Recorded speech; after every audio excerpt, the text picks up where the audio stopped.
Amen. Good morning po sa ating lahat. Isang mapagpalang umaga po muli sa bawat isa po sa atin.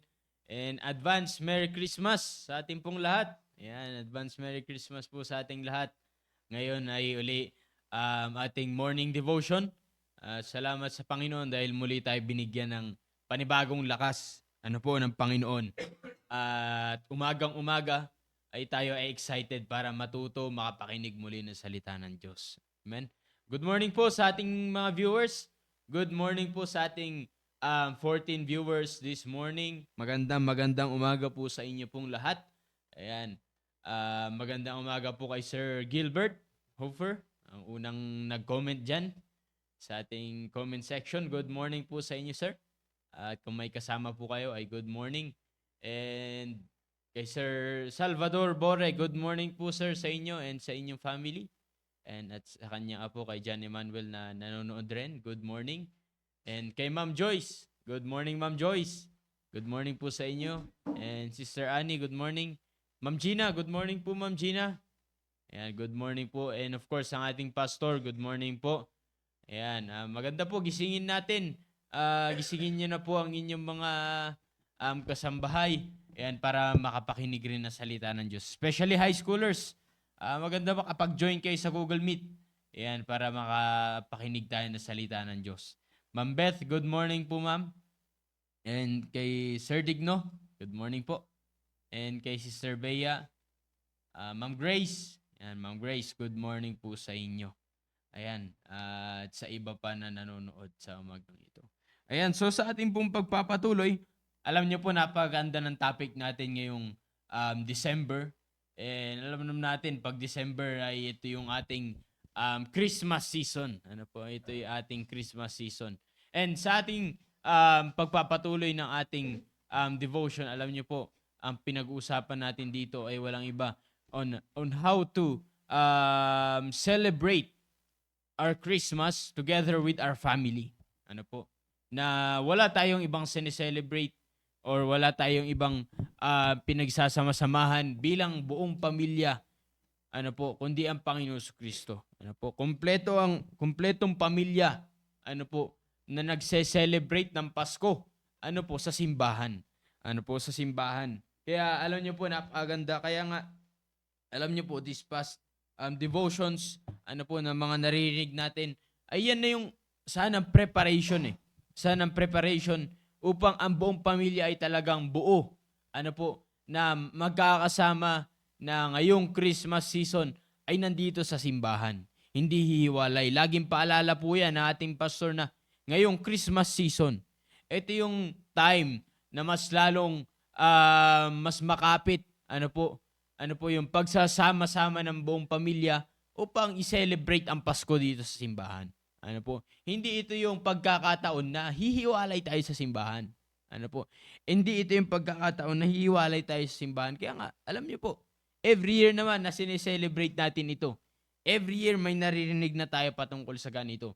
Pero ang tanong ay, ina-apply ba natin? Di po ba? Sinusunod po ba natin? Kaya nga sabi ko nga po nung nakaraan ay let's not just be a hearer of the word of God, but we must be a doer of the word of God. Ano po? Bago po tayo pumunta, bakit nga ba merong Christmas? Sino yung pinaka-focus natin? Bakit sa ating simbahan ay patuloy na ina-encourage na buong pamilya ay dapat dito? Ano po? Dito sa simbahan magse-celebrate. Ano po? Balikan lang po natin yung verse sa James chapter 1 in verse number 22 na ating pong pinag-uusapan. Ano po? Balikan lang po natin. Ano po? Nakasabi po ng Bible dito. Sige, basahin natin lahat.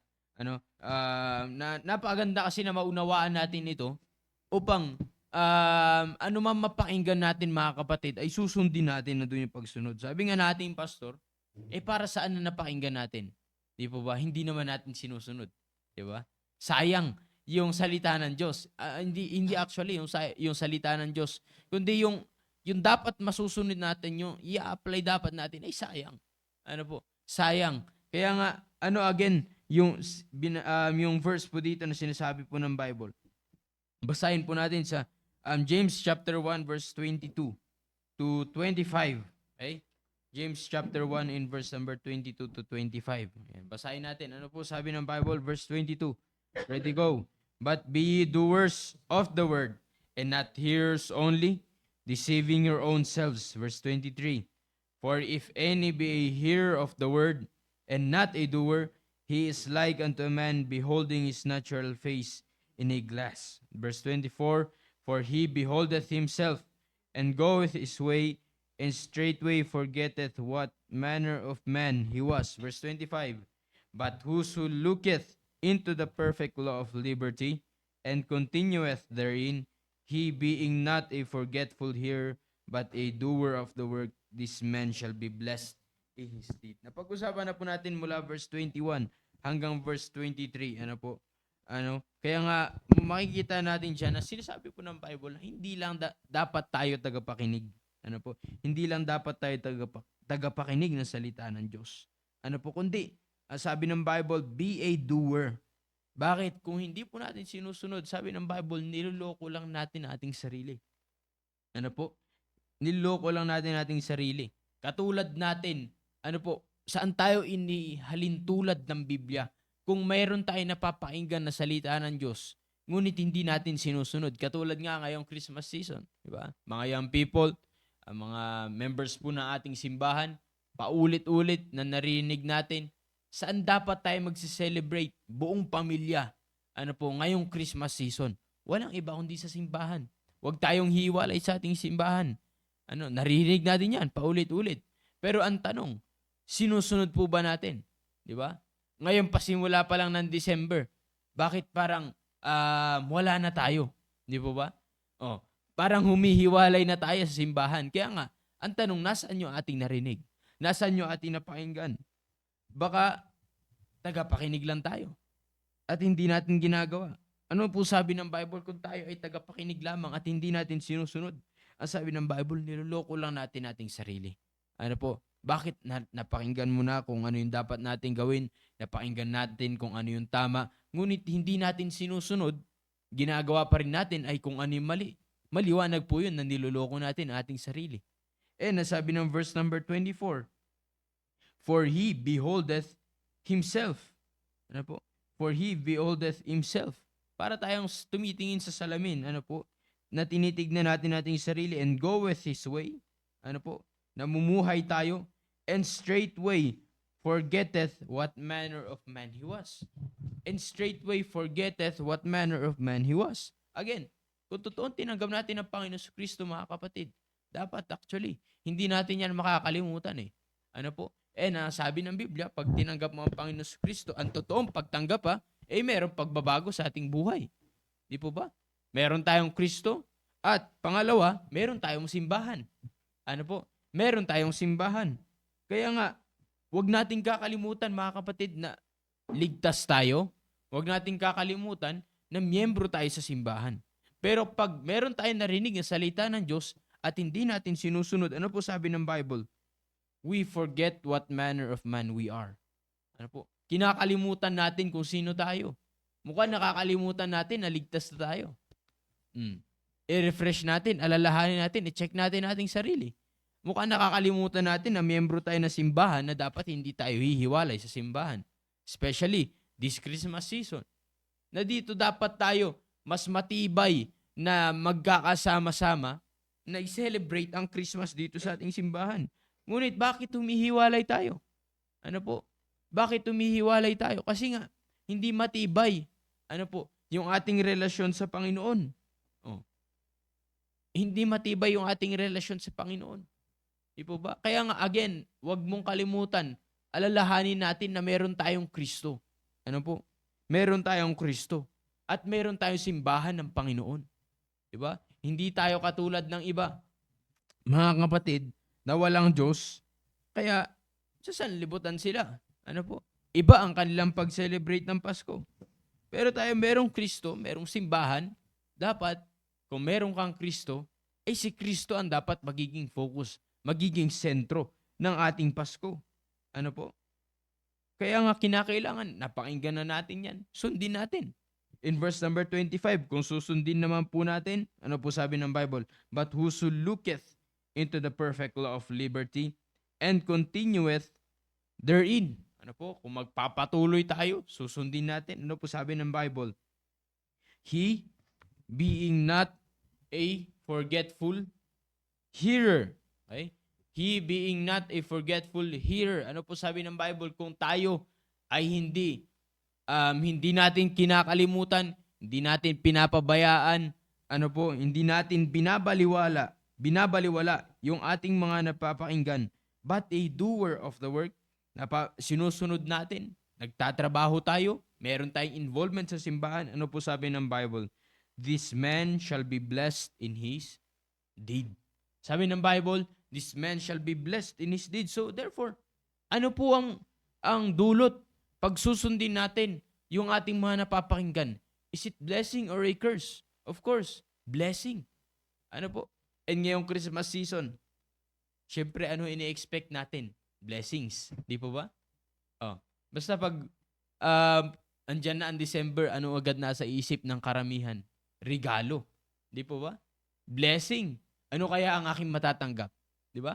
Ano kaya marami na naman akong pera ngayong December? Marami na naman blessing. Di ba? Oh.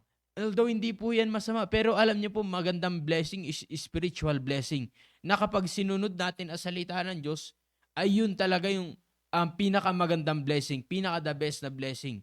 Kaya nga, ano po again, ang paulit-ulit na naririnig natin, bakit ba tayo merong Christmas?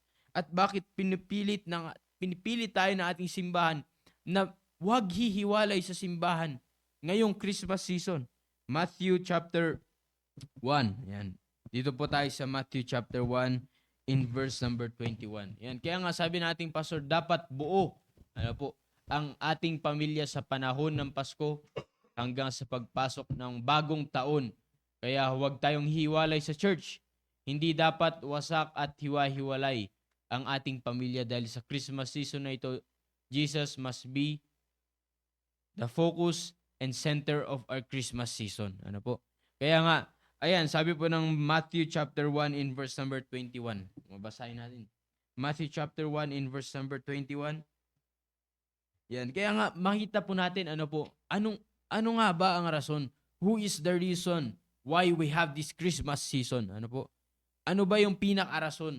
And bakit, again, pinipilit ng ating simbahan, ini-encourage tayo na bawat pamilya ay hindi hihiwalay sa simbahan? Ano ba ang batayan natin? Meron ba tayong batayan? Of course, meron. Andito ang salita ng Diyos. Ano po? Andito ang salita ng Diyos. Ito ang pinakabatayan natin kung bakit hindi dapat tayo hihiwalay bilang isang tumanggap kay Kristo, bilang kabilang sa simbahan. Ano po? Hindi tayo hihiwalay sa simbahan ngayong Christmas season. Ano po? Ano sabi ng Bible? Matthew chapter 1 in verse number 21. Sabi ng Bible, and she shall bring forth a son, and thou shalt call his name Jesus. Bakit po? Bakit Jesus? For he shall save his people from their sins. Okay? So, makikita po natin dito sa verse na ito. Ano po? That merong ipinanganak na Panginoon Kristo. And, of course, kaya tayo merong Christmas season, it is because of Christ who is born. Ano po? Tandaan natin yan. Ano po? Tandaan natin yan. Kaya tayo merong Christmas season, it is because merong Panginoong Hesukristo na ipinanganak. Ano po? Na ipinanganak. Alam niyo po mga kapatid, yan ang pinipilit na alisin ng dyablo. Ano po? Yan ang pinipilit na alisin ng dyablo sa mundo ito. Makita ninyo, yung word na Christmas, pinapalitan niya ng dyablo na X. Mas. Okay? X. Mas. Di ba? Inaalis ang Christ, ang Panginoon sa Kristo. Inaalis ang Panginoon sa Kristo. Oh. Di ba? And, alam nyo, inaalis talaga. Kaya nga, bakit pati Kristiyano ay nabibiktima, mga kapatid? Di ba? Kahit tayo mga matatagal na, ay nabibiktima pa rin ng dyablo. Di ba? Na imbis Christmas season, wala tayo ibang pinaka-focus. There must be no other center. There must be no other focus ngayong ating Christmas season, none other than the Lord Jesus Christ. Pero inaalis yan ng dyablo, mga kapatid. Ano po? Inaalis yan ng dyablo sa ating puso't isipan. Oh. Inaalis ng diablo. Kaya nga mga kapatid, again, alalahanin natin, bakit nga ba merong Christmas season? It is because merong Panginoon Kristo na ipinanganak. Merong Kristo na ipinanganak. Mm. Anong rason bakit ipinanganak ang Panginoon Kristo? Okay? Oh, who is the reason why we have this Christmas season? It is because of Christ. Then why we have this Christmas season? Bakit si Kristo? Because sabi ng Bible, bakit ba ipinanganak ang Panginoon? For He shall save His people from their sins. Diba? Nandyan rin yung rason kung bakit ipinanganak ang Panginoon sa Kristo. Kaya nga ang tanong, ngayong Christmas season, si Kristo ba ang nakikita sa atin? Oh, di ba? Pasimula pa lang ng Disyembre, wala pa namang Christmas eh. No, pero kasi kung sa pasimula pa lamang ng Disyembre, hindi na si Kristo ang magiging focus natin. Lalong kung susundin natin ang diablo, susundin natin ang sanlibutan, lalo na, lalo na hanggang katapusan ng ating Disyembre. Di po ba? Kaya nga, ngayong Christmas, di ba? Laging yan ang pinipilit. Ini-encourage nating simbahan na ngayong Christmas season, alam natin na si Kristo ang rason kung bakit tayo mayroong Christmas. Kinakailangan, wag tayong hihiwalay doon. Kinakailangan, wag nating aalisin rin naman si Kristo sa lahat ng ating gagawin. Kaya nga, pong paulit-ulit na ating napapainggan, ngayong Christmas, i-celebrate natin na kasama ang buong pamilya dito sa simbahan. Bakit? Kasi si Kristo ang sentro ng Pasko dapat natin. Si Kristo dapat ang sentro ng ating Pasko. Hindi ini-encourage na ating simbahan na ngayong Christmas ay doon kayo sa inyong mga kamag-anak. Diba? Kung saan-saan mag-outing. Diba? At nakakalungkot ay hihiwalay nga sa simbahan. Hihiwalay sa simbahan. Diba? Kaya nga yan, sinasabi nating pastor na ang pamilya hihiwa-hiwalay, hindi magkakasama, iba-iba ang mindset ngayong Christmas. Di ba? Kaya nga mga kapatid, again, balikan natin bakit ba merong Christmas. Balikan natin bakit ba nagse-celebrate tayo ng Pasko. Di ba? Kaya nga, alam niyo po, masaya ang buong pamilya. Masaya, especially tayo mga young people, di ba? I-check natin yung activities natin. Kung si Kristo ba ang sentro, si Kristo ba ang focus, in which si Kristo dapat ngayong Christmas season, ang Panginoon si Kristo dapat ang masaya sa lahat ng ating ginagawa. Pero bakit hindi si Kristo ang nakikita? Sa ating activities, bakit hindi si Kristo ang ating naipapakita? Diba? Kaya nga ayusin natin, i-check natin. Kaya nga, kung ano yung napapakinggan natin again, sundin po natin. Sundin natin. Ano po sabi ng Bible kung susundin natin ang salita ng Diyos? Pagpapalain tayo ng Panginoon. Di po ba? Ngayong Disyembre, gusto natin ng maraming blessings. Pero ang tanong, gusto ba nating sumunod? Di ba? Kasi gusto lang natin ay yung blessings, pero ayaw na natin sumunod sa Panginoon. Di ba? Kung ano yung gusto natin, ay yung pa rin yung pinipilit natin. In which, hindi po dapat, hindi po dapat bilang tumanggap kay Kristo, bilang miyembro ng simbahan, ngayong Christmas season, wala tayong ibang pinaka-sentro, pinaka-focus, kundi ang Panginoon Kristo. So, ibig sabihin, lahat ng ating ginagawa ay dapat po merong kinalaman sa Panginoon Kristo. Ano mang gagawin natin, ang dapat makikita ay ang Panginoon. Ano mang gagawin natin, ang walang ibang mapupurihan kundi ang Panginoon. Laging hindi hiwalay ang Panginoon. Saan man tayo pupunta, kinakailangan kasama natin ang Panginoon. At sa pinakamalaga, na sa araw ng pananambahan, bawat araw ng pananambahan, every church activities, programs, mayroon tayong involvement. Mas lalo tayong maging matibay ngayong Christmas season. Di ba? Kasi kung ngayong Christmas season ay hindi po tayo magiging matibay para sa Panginoon, paano na yung ating bagong taon? Sinasabi pa man din natin, kinakanta-kanta natin, bagong taon ay magbagong buhay. Di ba? Pero paano mababago yung ating buhay kung hindi si Kristo ang sentro ng ating Pasko?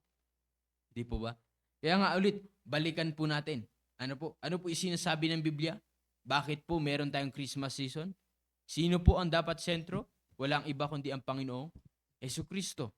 Bakit po ipinanganak ang Panginoong Jesucristo? For He shall save His people from their sins. Kaya ipinanganak ang Panginoon Kristo para sa kabayaran ng ating mga kasalanan. Di po ba? Para sa kabayaran ng ating kasalanan. Ngayon, narinig natin. Di ba? Narinig po natin. And again, sabi ng Bible, ano man mapakinggan natin, we must do. Ano po? We must not be a forgetful hearer. We have to be a doer of the word, not hearer only. Narinig natin si Kristo ang sentro ng Pasko. Ano po yung desisyon natin? Di po ba? Pipiliin ba natin na hindi hihiwalay sa simbahan ngayong Christmas season? Or still pipiliin natin na humiwalay? Ano po? Pag humiwalay tayo, hindi si Kristo ang focus ng iyong Pasko. Maliwanag yun.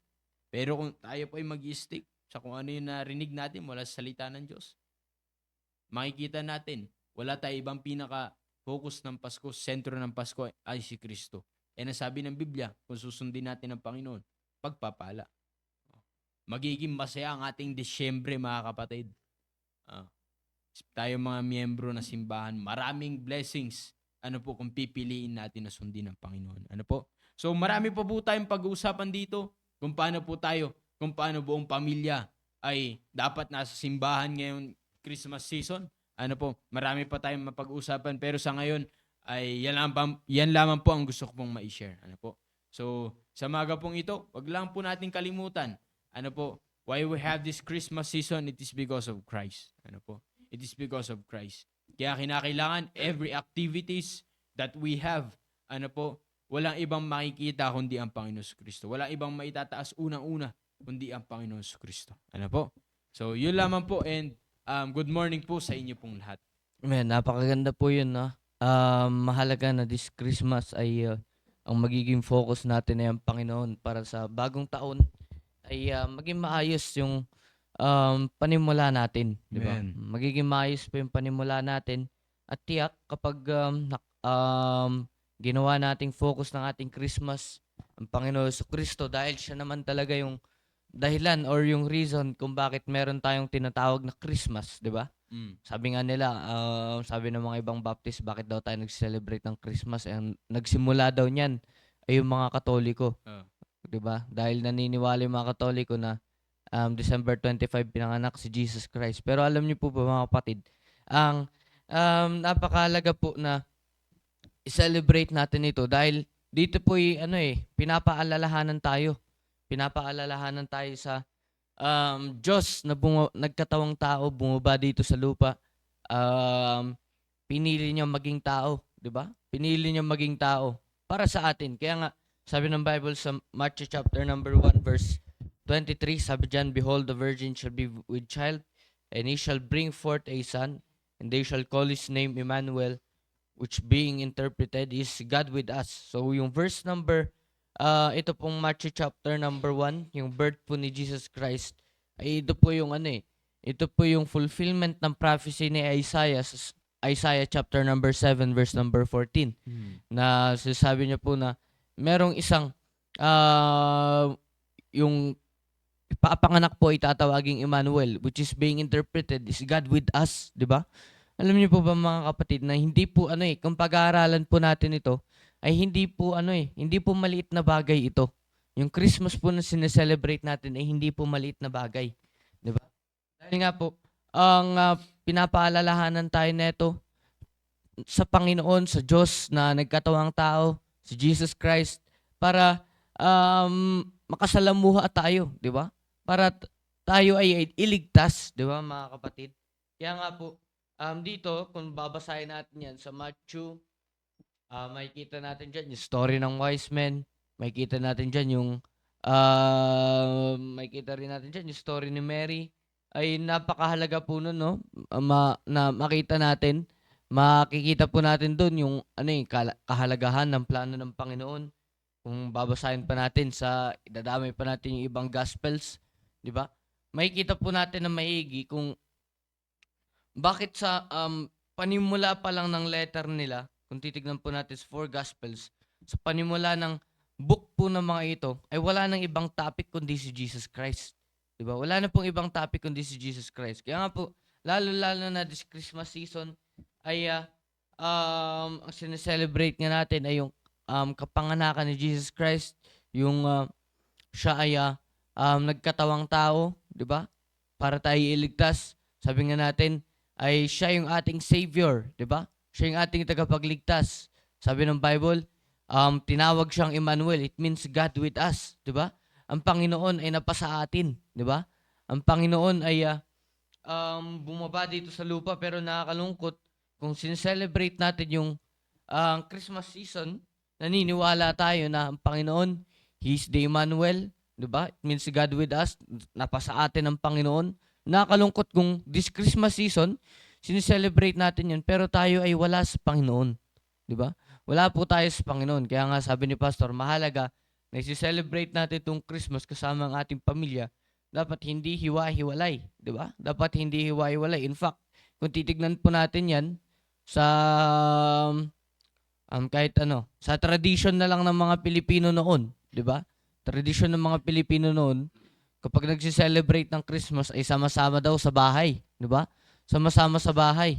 Pero ngayon ay nakakalungkot kung saan gusto magbakasyon ng kanya-kanyang kanya-kanyang miyembro ng tahanan ay magbabakasyon. Kunwari yung panganay magbabakasyon sa kung saan-saan, 'di ba? Hiwa-hiwalay. Kaya nga nawawala na yung essence ng Christmas. Nawawala, hindi po nagiging masaya yung Christmas, at higit sa lahat nagiging malungkot dahil hindi po natin naitataas ang Diyos this Christmas, 'di ba? Nakakalungkot po 'yun. Kaya nga sabi ng Bible, ang Panginoon ay napasa atin. Ang nakakalungkot kung this Christmas season ay nawawala tayo sa Panginoon, 'di ba? Sabi nga ni Brother Mishak, minsan ito yung nagiging paraan para tayo ay patuloy na mawala sa Panginoon. Kung magbabakasyon ka, hindi ka na babalik. Ayun, napahamak ang buhay. 'Di ba, Noy? O nagbakasyon, tapos ayaw na umuwi, 'di ba? Doon na daw siya. O, 'di ba? Kaya nga dapat po tayo ay mapalahanan na ang focus ng Christmas, kaya nga Christmas Christ must, 'di ba? Ang Panginoon ang dapat na itataas, ang Panginoon ang dapat maging focus natin this Christmas. Hindi po yung personal enjoyment natin, hindi personal desires natin, hindi para sa ating personal entertainment ang Christmas, kundi dapat yan ay wala nang ibang dahilan or maging reason kung bakit tayo nagsiselebrate ng Christmas. Hindi para tayo tatanggap ng regalo, hindi para tayo makakapagbigay, hindi po dapat yan gawin nating opportunity na tayo ay makapaggala, kundi dapat nating gawing opportunity ang Christmas para mas lalo nating itaas ang Panginoon. Di ba? Mas lalo po natin siyang itaas. Kaya nga, sa next, papag-aralan po natin kung napakahalaga po ng sa Christmas ay bakit ipinaliwanag ng Bible kung yung story ng wise men, di ba? Kung yung story ng wise men, kung titignan po natin, pahapiwan lang natin, napakalayo po ng pinanggalingan nila. Wala naman pong exact na sa Bible, pero napakalayo po, 'di ba? Dahil mostly ang caravan or yung mga travelers na yan ay hindi po sila nagta-travel noon ng mag-isa-isa lang, 'di ba? Caravan nga, ibig sabihin marami po sila. At malayo po yung pinanggalingan nila, pero bakit pinili pa rin nilang pumunta? Dahil nalaman nila, ayon sa pag-aaral namin siguro nalaman nila, may alam sila all about sa Isaiah, all about sa Messiah na darating. Makita po natin doon yung kanilang dedication, di ba? Makikita po natin yung dedication nila. Makikita natin doon yung kanilang pagpupursige para makita lamang ang Panginoon, di ba? Nakakalungkot po sa atin ngayon na nandito na tayo ngayon sa modern age, ay makikita natin na pwede naman na nating i-celebrate ng Panginoon dito. Meron po tayong church, meron po tayong pwede nating i-celebrate ang Christmas kasama natin ang ating family. Hindi na natin kinakailangan pumunta pa ng Israel, di ba? Kundi, ang pwede naman na nating i-celebrate ang Panginoon dito. Kaya napakahalaga po na i-celebrate natin ang Christmas kasama ang ating family, di ba?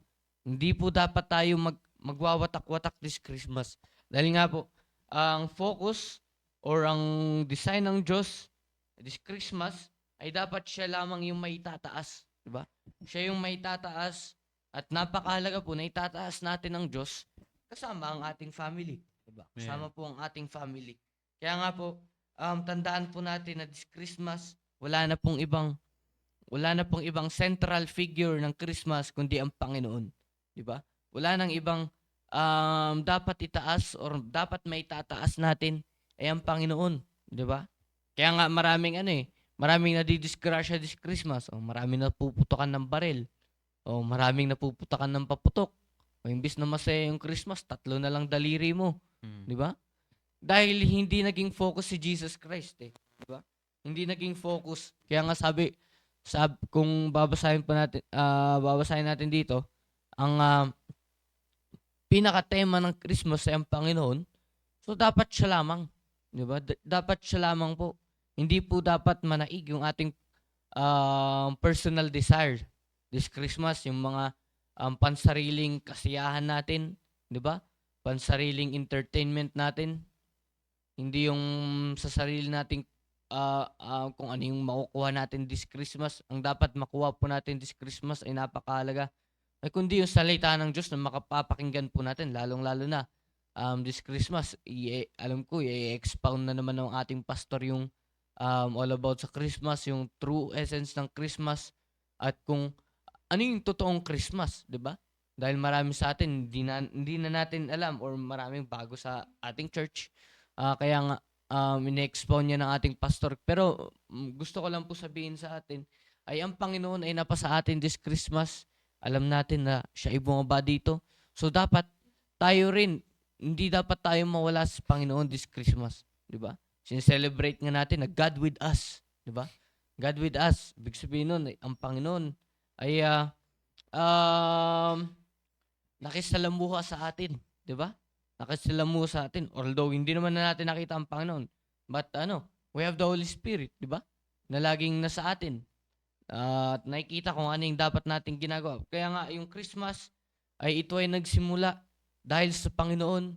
Nagsimula ito para i-celebrate natin yung birth ni Jesus Christ, para i-celebrate natin yung ginawa ng Panginoon para sa atin, at hindi dapat manaig yung ating gustong gawin this Christmas. Kaya nga, mahalaga po na i-celebrate natin tong Christmas sa pamamagitan ng nandito po tayo sa church, hindi po tayo hiwalay sa church. I-celebrate po natin yung Christmas sa pamamagitan ng tayo ay magiging mas lalo pang solid sa mga activities ng church, di ba? Sa mga activities ng church this Christmas season, di ba? Hindi lamang po yung sport fest natin, hindi lamang po yung ating mga kainan, 'di ba? Yung ating mga fellowship, although mahalaga po 'yun. O 'di ba? Mahalaga po 'yun. Kung uuwi ka sa probinsya nyo, makikikain ka lang din doon. O 'di ba? May pagkain din naman po dito sa church, 'di ba? Marami naman po tayong pagkain dito na ang napakahalaga pa ay makaka-fellowship natin yung ating mga members. Kapwa natin ligtas, 'di ba? At matitiyak natin na kapag ang kasalamuhan natin ay kapwa natin ligtas, ay tayo ay magiging safe. Diba? Safe tayo dyan. Safe po tayo dyan. Kaya nga po, this Christmas season, wag po tayong hiwalay sa church. Wag po tayong hiwalay sa activities ng church. Wag po nating paghiwa-hiwalayin yung ating family. Kundi ay dapat po tayo ay maging solid. Dapat po tayo ay maging puro this Christmas sa pagsi-celebrate natin ang birth ni Jesus Christ. Diba?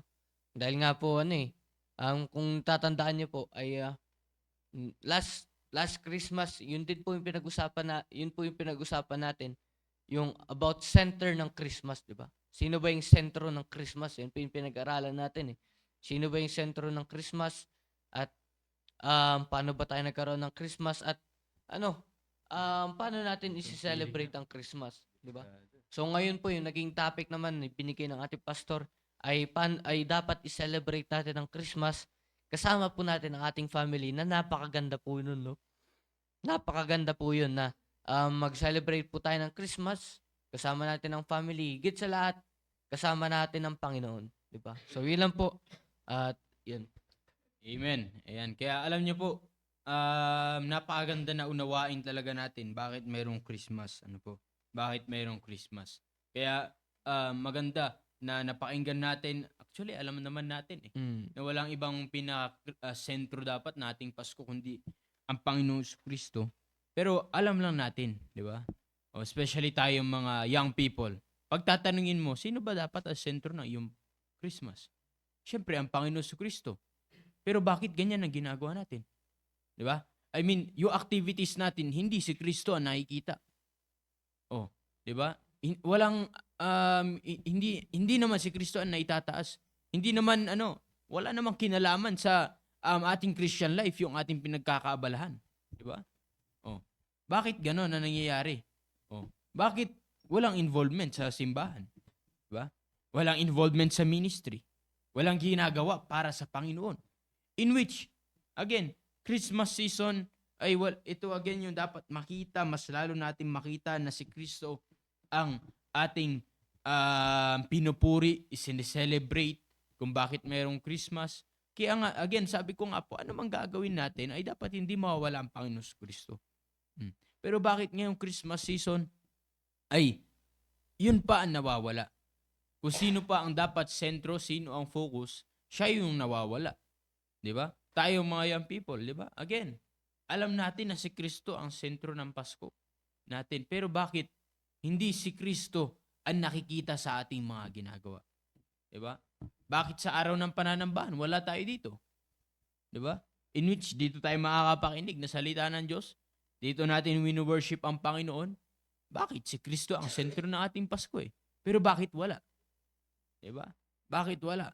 Oh, meron tayong mga ministries in which dapat nandito tayo, naglilingkod tayo para sa Panginoon. Pero bakit wala tayo? Di ba? Oh.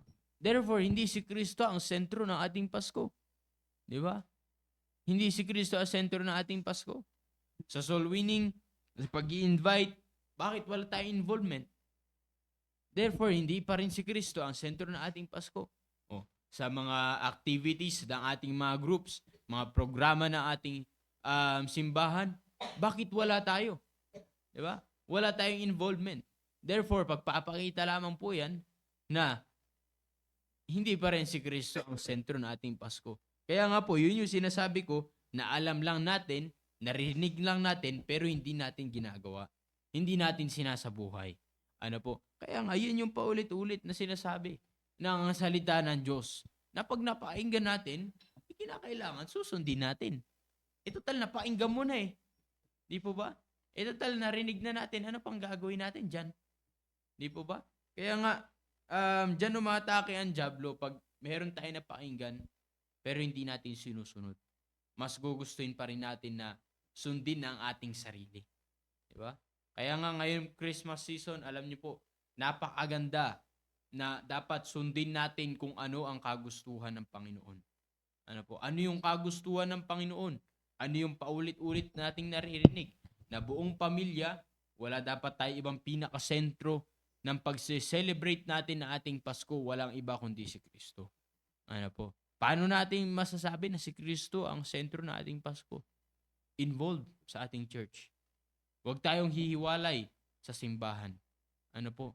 In every activities, programs ng ating simbahan, ano po? Sa lahat ng ating ginagawa, walang ibang makikita kundi ang Panginoon. Ano po? Walang iba kundi ang Panginoon. Ano po? Kaya nga, alam nyo, pasimula pa lamang ng Disyembre, mapapansin nyo naman po mga fellow members, bakit wala na iba? Di ba? Bakit parang hindi na natin nakikita yung iba, parang hindi na nagpaparamdam yung iba? Although hindi natin kailangan ng kanilang paramdam para tayo ay magpatuloy sa gawain ng Panginoon. Pero bakit ganun ang nangyayari? Di po ba? Bakit? Sabi ko nga kanina, bago ng ating pasimula, bakit kahit yung nagsasabing Kristiyano ay nabibiktima pa rin? Di ba? Kaya nga, ayun na, napakaganda po ng ating pinag-uusapan po sa umaga pong ito. Kaya nga, I hope na kami po ay naging blessing po muli sa bawat isa po sa atin. Ano po? So, if you have comments, kung may gusto po kayo sabihin, ay amin pong babasahin yan. Ano po, base lamang sa ating pinag-uusapan sa umaga pong ito. Ano po, kaya nga, again, this Christmas season, kinakailangan si Kristo ang makikita. Ano po, kinakailangan ang Panginoon ang mapupurihan sa ating pong buhay. Ano po? Mga kapwa people, mag-involve tayo dito sa simbahan. Ano? Huwag tayong hiwalay dito sa simbahan. Huwag natin ipagpapalit yung araw na nandito yung mga ginagawa natin dito sa simbahan sa mga kung ano-ano lamang dito sa mundong ito.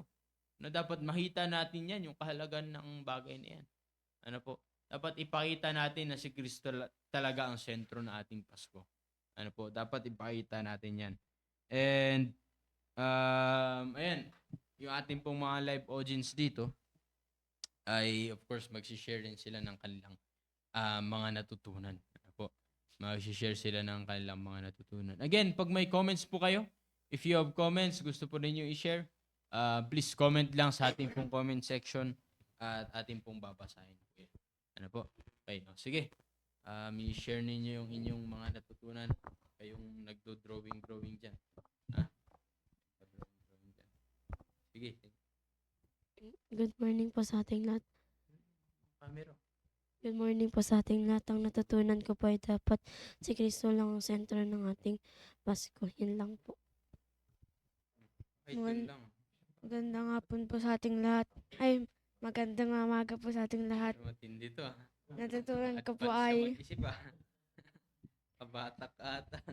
natutunan ko po ay dapat si Kristo ang sentro ng Pasko natin at dapat pag Pasko buo pa rin ang ating pamilya at Amen. dapat huwag tayong hiwalay sa simbahan. Yun lang. Amen. Natutunan ko po dapat na pag ngayong Christmas dapat nakapokus tayo sa church at kay Kristo at dapat buong pamilya tayo naglilingkod pa rin sa Panginoon. O kayong, kunwari kayong mga nag-aaral sa labas. Paano nyo ipapakita na si Kristo ang sentro ng inyong Pasko? Kunwari sa school, paano nyo ipapakita? Ikaw, Joanna. Ipapakita na meron kang Kristo. O ngayong Pasko sa school. O kunwari, paano? Share ko po ang salita ng Diyos. Yun, i-share. Liwanagin nyo pag sumasagot kayo. May mga nakikinig. Dito tayo sa kabila. Yung natutunan ninyo.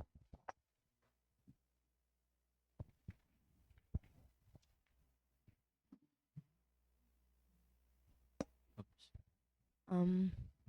Ang natutunan ko po ay dapat hindi lang po tayo maging tagapakinig kundi maging doer din po tayo ng salita ng Diyos. Kasi kapag hindi po natin sinusunod yung mga napapakinggan natin, niloloko lang po natin yung sarili natin. At kaya po merong Christmas season dahil sa Panginoon at dapat sa mga ginagawa natin ngayong Pasko, dapat si Kristo po ang naitataas. At dapat po ang Panginoon ang naitataas ngayong Pasko kasama ang ating pamilya. At dapat ang makuha po natin ngayong Pasko ay yung salita ng Diyos na ating napapakinggan. Yun lang po. Dagdagan nyo, paano nyo ipapakita kung sa school? Paano nyo ipapakita? Papakita ko po sa school na si Kristo ang Pasko ay i-share ko po sa kanila yung gospel.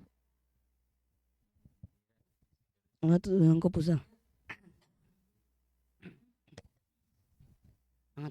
po ay si Kristo dapat po ang sentro ng ating pamilya at dapat po ngayong Christmas si Kristo ang naitataas at tataas po natin siya na kasama ng ating pamilya at Ulit-ulit na yung sabi mo.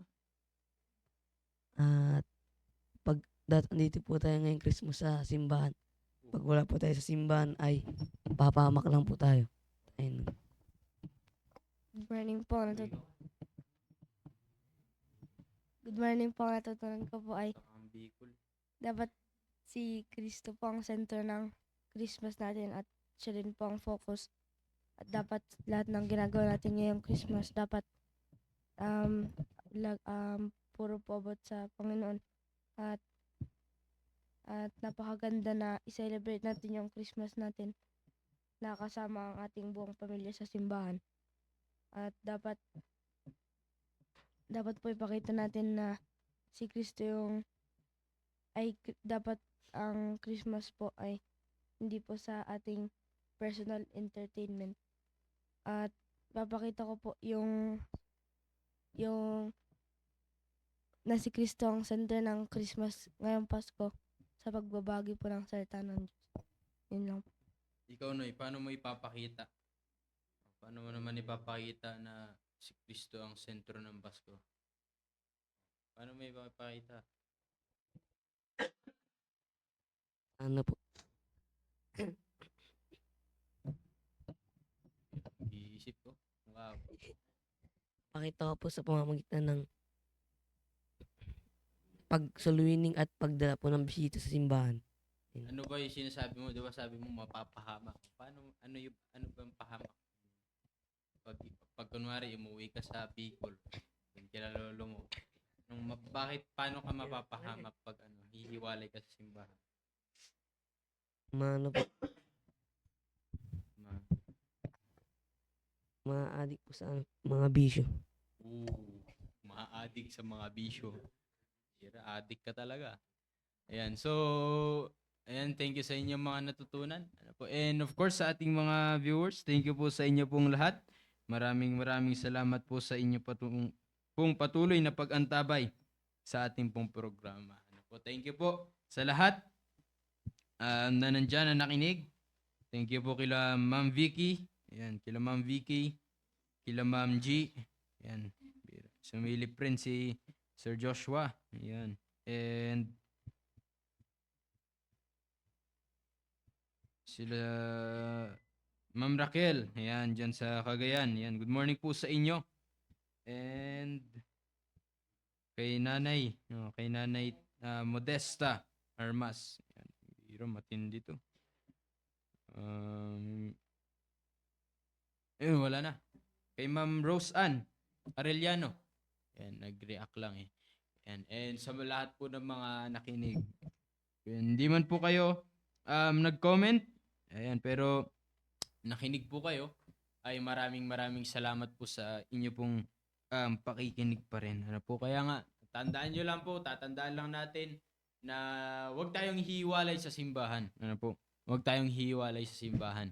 Kinakailangan mas lalo tayong maging matibay, ano po, na dito tayo mag-celebrate ng ating Christmas, ano po, sa ating simbahan. Mga young people, may mga Christmas presentations, may mga activities, ano po, may mga events tayo na paparating, mag-involve kayo. Mag-involve tayong lahat. Ano po, ganun din po sa lahat po ng ating mga members. Hindi dapat tayo yung unang-unang humihiwalay. Hindi dapat tayo yung unang-unang nagrereklamo. Diba? Hindi dapat tayo yung unang-unang nawawala. Ano po? Kundi dapat tayo ay masaya na meron tayong involvement. Ano po? And of course, si Ma'am Beth. Yan, kila Ma'am Beth. Yan. Thank you po, Ma'am. Nandiyan ba Sir Ariel? Para hindi ko nakita si Sir Ariel. Yan. Pero salamat po ulit sa inyo pong pakikinig. Ano po? And of course, bukas ay ating pong midweek service. Huwag po tayong mawawala. Ano po? Huwag po tayong mawawala. Again, napakinggan natin si Kristo dapat ang sentro ng ating Pasko. Baka mamaya Wednesday service lang naman yan. Dito lang muna ako. Di ba?